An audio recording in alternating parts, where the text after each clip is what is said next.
Right, we are back doing another sparring breakdown video. We got Justin on the left, that's me, and we have Nakita in the blue belt, who is now on the left. Nakita quickly pulls guard. I look to transition into a smash pass from his Delahiva. He manages to catch one of my legs off the smash pass, so we end up in half. Nakita doing a good job feeding the lapel out on the gi. He's in a position now where he can kind of threaten with some choke, so I let go of the head control and start using a crossface to kind of keep my neck protected. His hands came in with the frame, so I start pinning lower on the hips. Again, he starts going back to that Bravo choke setup, and I'm just being mindful, controlling the bicep now, trying to make things hard for him to get any sort of choke going from there, so I turn away from him. This negates any chance for him to work a choke as I start working my way into my Kimura series. Again, kind of working to free my knee now so I can have a little bit more options here. And I use my knee to wedge underneath and free my leg to move into side control. So now I'm pinning in kind of a reverse Keisakatame position. I can still threaten the Kimura. I don't quite have the angle I want to get the lock. He starts turning in on me, which opens up me moving to north-south with the Kimura, and I quickly start moving into an armbar position here.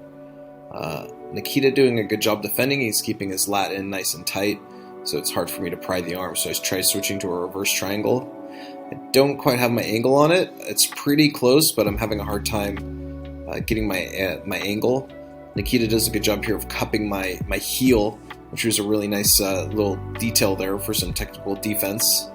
Again, still me having a hard time clearing my legs, so I decided to switch back to the arm lock. And now I have the leverage I need to finish. So a nice little scramble back and forth there. We can go back real quick actually and break that down, because there's some nice little transitions in there. We'll go back just a little bit more. Okay, so here's me attacking the arm. And this is where I start switching for my reverse triangle. Now, the reverse triangle attempt initially was pretty good. Something Nakita's doing that's really good is he's keeping a lot of weight down on my hip here at this corner. And this is partially what's making it hard for me to get more of my leg through. Okay, what I need is to get that leg in just a little bit deeper so I can get this calf along the back of his arm. If I can get my leg in a little bit deeper so it can fit behind his tricep a little bit better, I can lock the figure four for the choke. But again, he's already up on both knees, as we can kind of see here, or at least one of them. And his ankle's driving down now, so now it's making it really hard for me to finish that lock. So I think what I do is I utilize this grip to kind of turn him back the other way, and we'll let the tape kind of play out here. Yeah, so I start tipping him back over and just keep trying to make the adjustments, but this is where he cups my heel. And I thought, from a defense perspective, this was really great. I haven't actually had anyone do this to me in memory, of cupping the heel here on the reverse triangle, and it really made things harder for me to lock. It was a really nice way to defend the grip. So I think him keeping his elbow in here and latching down on my heel really made it more difficult for me to finish my lock. So nice little defensive tactic on his part here. So this is where I start switching back to the armbar. Now, what's going to help me make my armbar more effective now, where it wasn't before, is he doesn't keep his elbow tight to his lat anymore. Okay, before he had that elbow down, and that was making it hard for me to finish my armbar. So this is what's going to help me when I adjust back. It's gonna help things out for me. So yeah, we see the elbows now more free. I step the leg back over the head, and I can free the bicep and get my finish. So yeah, nice little opening armbar in the first couple minutes here. I give him some props on his defense in that reverse triangle. I thought was quite good. Again, Nakita just started recently training with us. He's in town from Russia. Nice to have, starting to see some more visitors coming back through Bali. It's good to be getting some training in with some different bodies. Nakita's taller than me, so it's nice to have someone to roll with a little bit taller than me. I don't get that too much. Again, so we start again. I start reaching in to see if I can set up a takedown. I know Nakita is really keen to pull guard, so I'm really aware now. He pulls here and loses his collar grip, so it's easy for me to hit a Toriando pass on the outside. And I just move straight into side control. So a little tactical error on his part. He didn't have quite good enough collar grip to keep good control. So it made it easy for me to pass and start flattening him out. Nakita does do a good job of keeping good frames here. He's always, his arms are in. He's trying to not let my chest stay on top of his chest too much, and he's really mindful of not letting my head be in good alignment for the pin. So I'm actively having to keep him pinned here. He's doing a good job just trying to create some space. I'm also checking his hip, so making it hard for him to get his guard back. But again, like, since I'm in top position here, it's all kind of playing out to my favor. I start moving into more of a proper hand positioning for me to pin. Again, Nakita working hard to stay on his side. I managed to secure my grips for my paper cutter choke and start to smear. I actually fed the grip deeper with my teeth. You can't see it in the video, but I pulled the grip deep. I pulled the lapel down deeper so I could get the better grip. And that's how I finished that one. We'll go back a little bit. So essentially, let's just go back a little bit here. What allowed me to start feeding this choke is when I circled more north-south. I don't think we're going to be able to see in this frame. We'll see if it comes up. I'll let the video play a little bit more. But it's essentially here where he's really turned in. With this, I think I see a little bit better. It's when he turned in here, it made it really easy for me to get that four-finger grip underneath on the near side underhook. And this is what's kind of helping me set the choke so early. Now I just really had to drive my weight heavy with my chest to keep good balance so he doesn't come up. And you can already see my fingers here coming into place for the paper cutter choke. I just got to slide that hand back and get my thumb inside the collar. And yeah, from here I start dropping my weight. This is where I'm stitching with my teeth. You just can't see with the elbow. And something I always look to do when I do the paper cutter choke is, and we'll see that this is a good position to pause, is I really drop my elbow to the floor and I open that elbow up as wide as I can. You can see my elbow is over the top of his head. So if you guys want to apply good pressure on this choke, make sure that elbow drops down and your elbow opens as wide as you can around the head here. That's where you're going to get the good angle on the finish. Again, near side underhook's just staying tight there, and I'm just dropping my weight to make it harder for him to move. And this is what I do to get my tap. So again, yeah, nice little paper cutter choke. We have one more roll, one more scramble after this.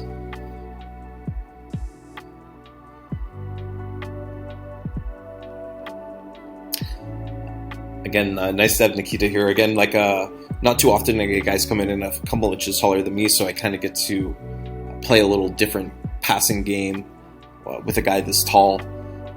Not like I'm 6'2", so for a guy to come in a little bit taller than me is nice. Again, it kind of opens up my style a little bit more, and I get to play some different systems I usually don't get to play. So I realized like he wasn't gonna wrestle with me, so I just picked up a quick ankle pick there at the start, hit a quick leg drag, and started moving back into side control. I could tell by his stance and stuff. And even in our second roll we had there, I touched real quick to see if I could fit in for a single, so I knew when we rolled again, any sort of wrestling takedown was going to be easy. So yeah, that's why I picked up that quick ankle pick at the start, hit a quick leg drag, and just moved right back into side control. Here you see me kind of feeding the hand. I'm looking to potentially set up a Bravo choke if it's going to open up. Again, pulling the slack out of the gi as best I can. I think a bit his weight was over the bottom of the tail of the gi, so I was having a hard time getting as much out as I wanted. I wanted to choke him with something different. I didn't want to get him again with the paper cutter choke because I just tapped him with it. So I was just trying to, switch things up a little bit. I turned him away from the end of the mat here. That's something like all good competitors know how to do. You keep the action in the direction where it's not going to go out of bounds.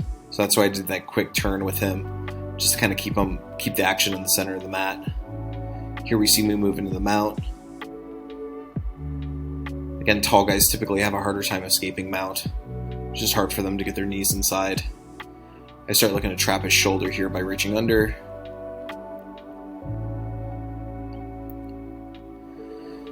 Again, we see Nakita posting high on my biceps. This is going to open up some armbar opportunities. That's just exactly what happens. I start moving into S-mount. He's a little bit more fatigued now, so he's not as strong, so the arm bars are going to be a bit easier. Here I'm just working my hand inside, trying to get a good position. So here I kind of pierce through his defense, step over the head, and again I just had the right angle there to kind of finish. I'll kind of break down on what I did there at the end.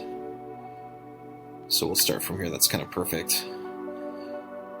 So, like, Nakita doing the right thing here. Like, if you look at Nakita's defense, he starts working towards a good defense. Like, he knows his arm's in danger and his neck's in danger. I think the other thing I was doing, hard to see with the camera, but I was also looking to threaten bow and arrow choke. So this is why he's more concerned about blocking this collar than he is about blocking the top arm. Like, ideally, what he would have wanted to do was put his other hand on top. So this is kind of one of the things he did to overexpose himself. Because right now, like, unless he's holding onto the collar here, that's the only thing protecting his arm. So that's one of the things that I did here that made things a bit harder for him. So again, what I want to do here now is just kind of punch my hand through this hole. If I can punch my hand through this hole here, it's going to be much harder for him to defend the armbar. Again, this is all coming back to that like concept of making sure the elbow comes away from his lat, right? Like if he keeps his elbow down and his lat engaged, it's going to be really hard for me to finish an arm lock.